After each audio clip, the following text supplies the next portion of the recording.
तो वेलकम दोस्तों एक और वीडियो में।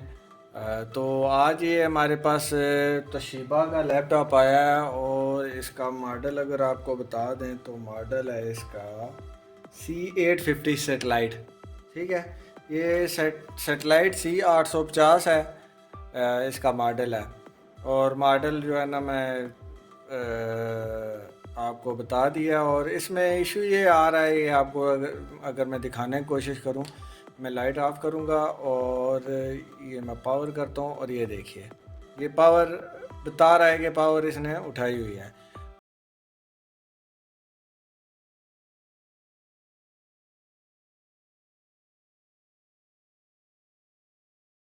और ये देखिए, ये मतलब लाइट बूटिंग लाइट ऑन हो रही है, लेकिन जो है ना ये प्रॉपर जो है ना कोई डिस्प्ले नहीं है, ना फैन ऑन हो रहा है ना कोई और ब्लिंकिंग है, किसी तरीके का कोई सिग्नल भी जनरेट नहीं हो रहा। ठीक है, तो इसे ओपन करते हैं और मे भी हो सकता है रैम का इशू हो, या इस कंडीशन में ज़्यादा बायोस का इशू ज़्यादा आता है। ठीक है, लेकिन फिर भी हम जो है ना कम्प्लीटली डायग्नोस करेंगे। डायग्नोस करने के लिए हम चलते हैं पहले।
अच्छा, ये मैंने मदरबोर्ड निकाल लिया है और मदरबोर्ड निकालने के बाद मैं एक बार पावर दे के मैं ख़ुद चेक करूँगा कि क्या इशू है।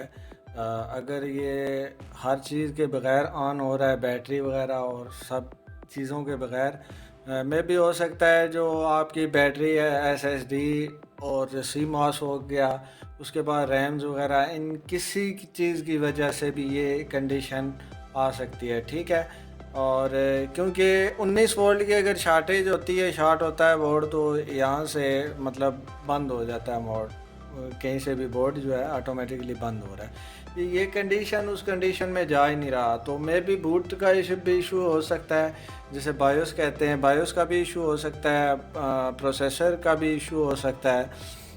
और सेकंड कंडीशन ये भी हो सकती है कि किसी कंपोनेंट जो पैराफेरल जो आपकी डिवाइसेस हैं, जिस तरह आपका टच पैड वगैरह हो गया, कीबोर्ड हो गया, SSD होगी, रैम होगी, CMOS होगी, कुछ भी हो सकता है। मैं इसे क्लीन कर लूँगा। ठीक है, क्लीन करने के बाद फिर देखते हैं कि क्या कंडीशन होती है। इन सब की वजह से जो है ना ये प्रॉब्लम्स आ सकती हैं। बोर्ड जो है नेक्स्ट बूट पे नहीं जाएगा, डिस्प्ले नहीं देगा, कुछ भी इशू हो सकता है। तो मैंने चेक कर लिया, मैं सबको क्लीनिंग करके फिर जो है ना जल्दी से मैं चेक करता हूँ और वीडियो को थोड़ा सा जो है फास्ट कर।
अच्छा, यहाँ पे हमें डायग्नोस ये हुआ है कि मे भी हो सकता है बायोस का इशू हो, क्योंकि बायोस का जब भी इशू आता है तो प्रॉपरली जो है इस तरह के लैपटॉप्स, काफ़ी सारे जो लैपटॉप हैं वो कोई ब्लिंकिंग नहीं देते। कुछ लिनोवो के एडवांस जो आ रहे हैं या आपके रोग स्ट्रिक्स वगैरह के इसके आ रहे हैं, और दूसरा ये जो है आपके एचपी के एडवांस जो लैपटॉप आ रहे हैं, जो अभी एडवांस लैपटॉप्स आ रहे हैं उनमें बायोस का इशू अगर आता है तो ब्लिंकिंग होती है, फ्लैशिंग होती है, कुछ ना कुछ जो है ना वो सिग्नल्स होते हैं, ख़ास कर केप्स लॉक के या बीप का सिग्नल होता है। ठीक है, 10 बार होता है, 12 बार होता है, 8 बार होता है, 7 बार होता है, तो मुख्तलिफ होते हैं।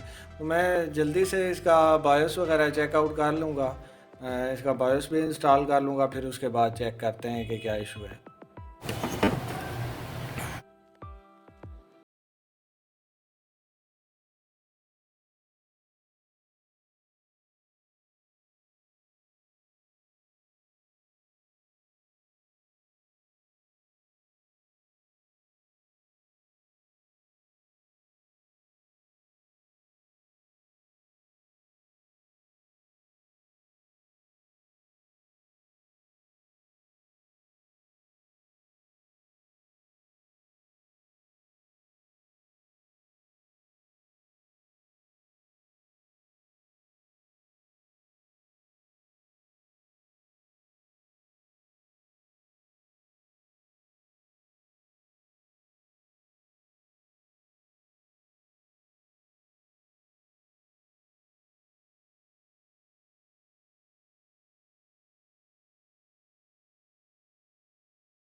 अच्छा, इधर जो बायोस करने का बाद मुझे एक और फॉल्ट ये ट्रेस हुआ है कि यहाँ पे बायोस प्रोसेसर में जो 1 वोल्ट जा रहे हैं, ठीक है, प्रोसेसर में 1 वोल्ट जा रहे हैं और बायोस में जो 3 वोल्ट जा रहे हैं वो जो है ना यहाँ पे ब्लॉकेज है।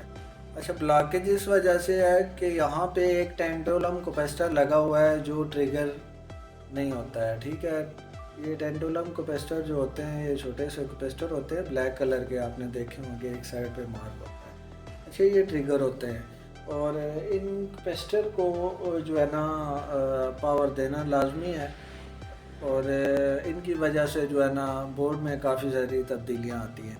तो ये कैपेसिटर जो है ना मैंने चेंज कर लिया है यहाँ पे, पेस्टिंग वगैरह करके कंप्लीट जो है ना चेंज करने के बाद मुझे ये कंडीशन पता लगी है कि ये ओके हो गया है। अच्छा, इसमें इशू आगे मैं आपको ये बताऊंगा। इशू इसका मेन इशू क्या था? मेन इशू इसका बायोस का था। बायोस कैसे उड़ी ये भी मैं साथ ट्रेस कर रहा हूँ। इसका कैपेसिटर की वजह से हुआ। कैपेसिटर में अवर वोल्टेज है जिसकी वजह से कैपेसिटर जो है कम्प्लीटली जो है ना ब्रेक हो गया है, जिसकी वजह से इसके साथ एक ट्रांजिस्टर होता है वो भी ब्रेक हो गया था। ठीक है, इन तीनों को चेंज करने के बाद अभी जो है ना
बाकी सब कुछ लगा।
कंडीशन पे जाके हमें ये पता लगता है कि जी बोर्ड की जो इशू आया है वो बैटरी की वजह से आया है, क्योंकि बैटरी इसकी जो है ना एक बार रिपेयर हो चुकी थी, दोबारा जो है सेल वगैरह चार्ज हुए हैं और जिसने भी रिपेयर करवाई है या रिपेयर जिससे करवाई गई है तो ये बैटरी जो है कम्प्लीटली परफेक्टली रिपेयर नहीं हुई, तो जिसकी वजह से जो है ना ये बैटरी शॉर्ट थी और इसकी वजह से एक ट्रांजिस्टर जला और बायोस भी उड़ गया है। बायोस की आईसी कम्प्लीटली सेफ थी लेकिन बायोस जो है उड़ चुकी थी, जिसकी वजह से ये इशू आया है। बायोस के एक 3 वोल्ट भी नहीं बन रहे थे, वो हमने बायोस से पहले हमने चेक कर लिए थे, करने से पहले फिर हमने बायोस किए हैं, कैपेसिटर चेंज किया है टेंडुलम, फिर उसके बाद ट्रांजिस्टर चेंज किया और फिर हमें पता लगा है कि जी ये इशू आ रहा है कि इसकी बैटरी का इशू आ रहा है। इस पोजीशन पे हम जाके जो है बैटरी चेंज करते हैं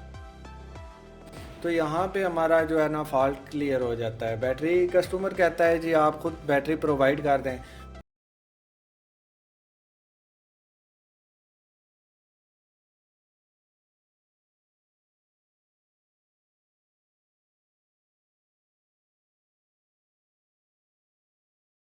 लैपटॉप का आपको दोबारा मॉडल बता दूं, ये तोशिबा का C850 सेटेलाइट है, ठीक है, सेटेलाइट C850 है। और इसे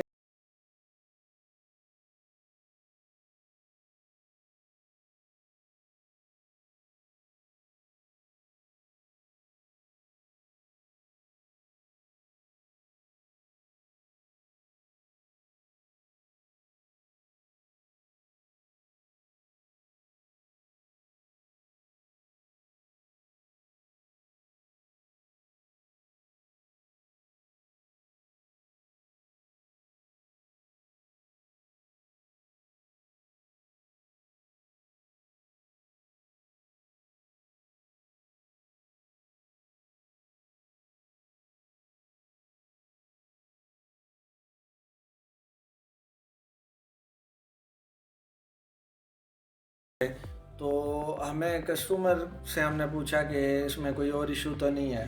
तो यहाँ पे हम पावर ऑन करते हैं और बाकी सारा कुछ जो है ना, ये बैटरी भी हमने कस्टमर को लगा दी, कस्टमर ने क्योंकि बोला था।